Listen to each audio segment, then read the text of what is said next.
Brothers and sisters who are following us around the world, we welcome you again in our program of Oasis Family Life Ministry. As usual, today we are in Focus on the Family program. It's a program where we discuss issues pertaining to our family lives. This time, today, we are going to discuss on a very important issue. We have been reading the Bible for those who follow us, for those who are with us in the Bible reading program. We have been reading through the 5 books of Moses. We completed them, and now we are in the book of Judges. When we were reading those books, there is an idea, there is a revelation that came to my mind that I wanted to share with you today. It's a revelation that says Genesis as a true picture of God of generation. And that's the topic of what we're going to discuss with you in these coming weeks. We are going to analyze the book of Genesis and see how this book is a book which is full of revelation of God as God of generation. The book of Genesis, in Hebrew, it means the book of origins. It's a book which states the beginning of everything, the beginning of the world, the beginning of the sin, the beginning of after the flood, the beginning of nations, the beginning of Israel. Ultimately, it is about the beginning of God's plan of redemption. The book is typically divided into big parts. The first part, which is often called primeval history, it tells the creation and the fall of man, from Genesis chapter 1 to Genesis chapter 11. And Genesis chapter 12, from Genesis to chapter 12 to Genesis chapter 50, we ran the patriarchal narratives or ancestral history of Israel. It focuses on the life of Abraham and Sarah, Isaac and Rebekah, and also it talks about Jacob and his wives and Joseph and his brothers. These stories establish the covenant that illustrate how even human who sins cannot be thrown away by God, who is full of mercy. By reading this book of Genesis, that's where I come to understand that the God that we serve, Yahweh that we serve, is God of generation. We're going to take some pieces of this book of Genesis and analyze how God Almighty, how God of Abraham, God of Isaac and Jacob is God of generations. And when we are discussing this topic, you will end up discovering what that means to us, what that means to our children, what that means in our regular life of every day. And you can say, why normally should we even studying or discussing about this God of generation? What does it mean? When we read the Bible, we read that and we note that it is not possible to serve God that you don't know. That's why we need to know exactly this God that we serve. Who is He? What does He like? What does He want? What is His purpose? What is His plan? We are going to discover all of those. We are going to answer to those questions in this discussion that we are in today. First of all, let's read in Philippians chapter 3 verse 10. Paul is writing to Philippians and he's saying, that I may know Him and the power of His resurrection and the fellowship of His suffering, being made conformable unto His death. What does it mean?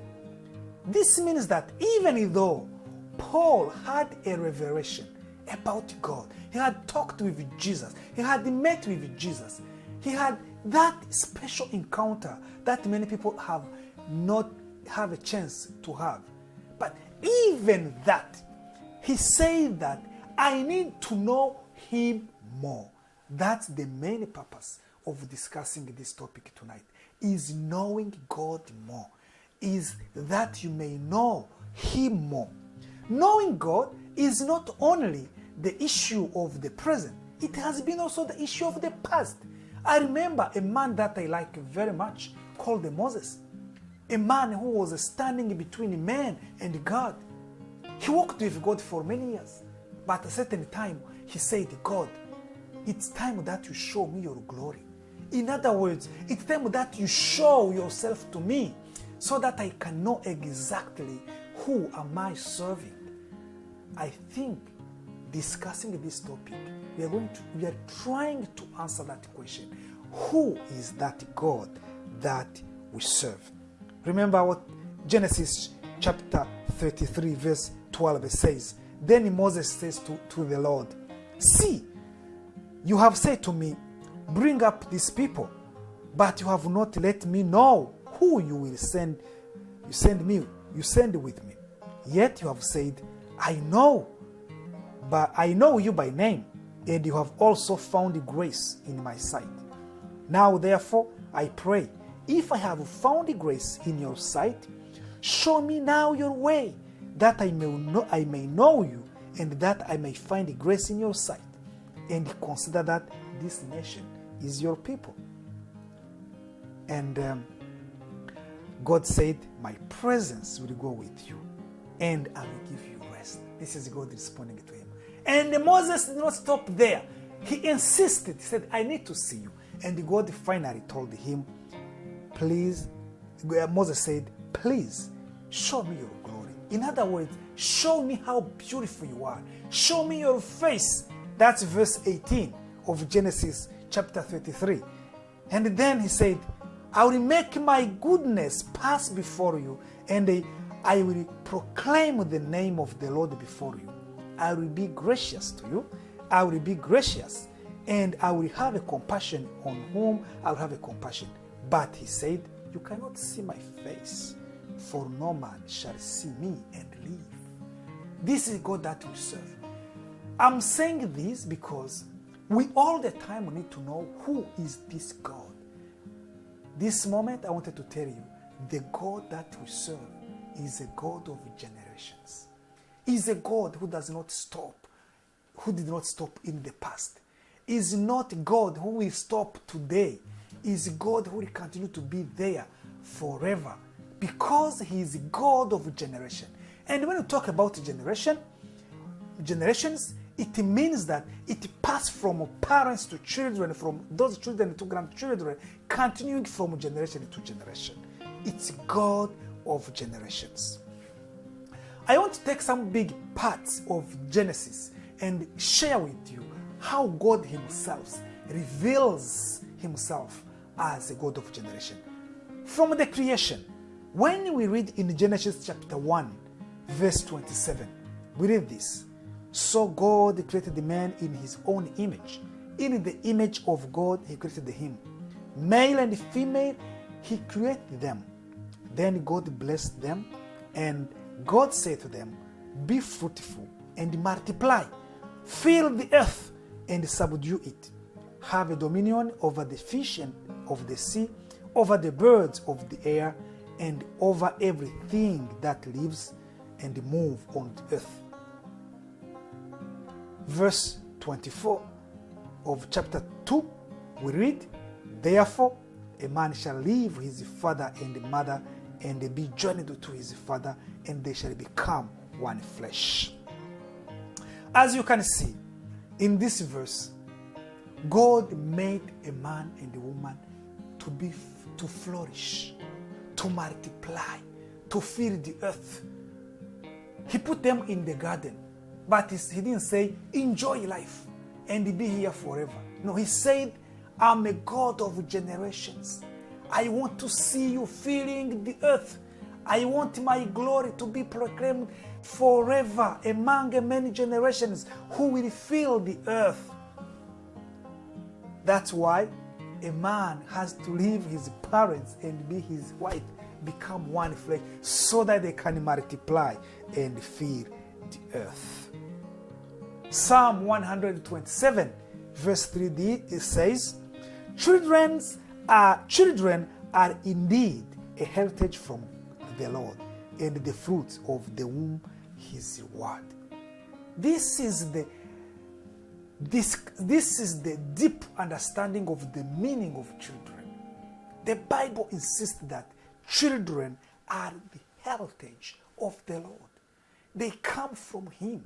It's God who gives them to people so that his glory, so that his plan can multiply, can continue to flourish from generation to generation. That's why, if you have never considered to have children, I encourage you to have children. I know there are some people who say, we will get married, be there, enjoy life and die. And if whatever we have, when we pass away, we will give them maybe to our parents. No, parents will not be there, maybe our relatives or a pet or something. But that's not the plan of God. The Bible is saying, go and multiply. Go and have children. And train children to be my servant. And train your children to obey me and serve me. That's the plan. That's what God intended in Genesis. During the fall of man, we see also that God is the God of generation. He does not stop because a man has sinned. In Genesis chapter 2, we read this. And I will put enmity between you and the woman, and between your seed and her seed. He shall bruise your head, and you shall bruise his head. Verse 16, to the woman he said, I will greatly multiply your sorrow and your conception. In pain you shall bring forth children. Your desire shall be for your husband, and he shall rule over you. I wanted to emphasize on this, even though it is in the curse, but God is not seeing Eve and Abraham dying there. He's seeing them in the future. He's seeing them having children, and the children having other children. And God is saying that your children will bruise the head of the serpent, meaning that I will visit your generation. I will be the God of generation, and your children, I will make them to bruise the head of this serpent. I wanted to tell you, you as a parent, have to be very careful. You see this curse that Adam and Eve are being subject to? This curse also was transmitted to the children. What does it mean? It means that when parents sin, the impact of their sin can reach to their children. That's why we have to be very careful. We will see that the blessing can come to the children when we obey God, but also the curse can come to them. In other words, demons which don't you, they do that to attack your generation. Know that. I know that sometimes parents do not consider that. They in the selfishness, they like, for example, to fight, to insult, to quarrel in their families. But those bad spirits which are really conquering you and defeating you are actually attacking your children. The curse that you are living in, the curse that you are living in, the demons that you cannot cast away are targeting your children. I'm here to tell you, watch your mouth, watch your steps, watch what you do, so that you don't fall in the trap. Because anything that you do, anything that you don't do well, anything that you don't perform very well, that thing will attain or will go to your generation. I'm going to pray with you tonight, asking you also to pray for yourself. What you have seen this time, or in this short moment that you have seen here, is that it is the plan of God for you to have children. Not only to have children, multiply. What does it mean, multiply? Make sure that what you have gained from the Lord is transferred to your children. Sometimes parents overlook that aspect. We go to church alone, we go to prayer alone, we study the Bible alone as a parent, and we don't involve the children. We are not doing a good job because we are not multiplying. Multiplying does not mean to make a lot of children only. No, it means also to take what we have and impart it into our children. That's one lesson that you have to retain here today. The second lesson that I want that you have to retain or to remember is that all demons that attack us will definitely, if we don't daunt them, if we don't conquer them, they will go to our children. The curse that you can have because you have sinned, that curse will go immediately to the children. But God made the good promises. He said, I remember the generation of those who love me until I think 10 generations. Which means that if you love God, if you serve God with all might, with all your heart and the power and your soul, God blesses you and bless your children. God blesses you and the blessing flows into your generations because our God is a God of generations. I want to thank you. We will discuss this topic next time, but I want you to remember this. Our God is a God of generation.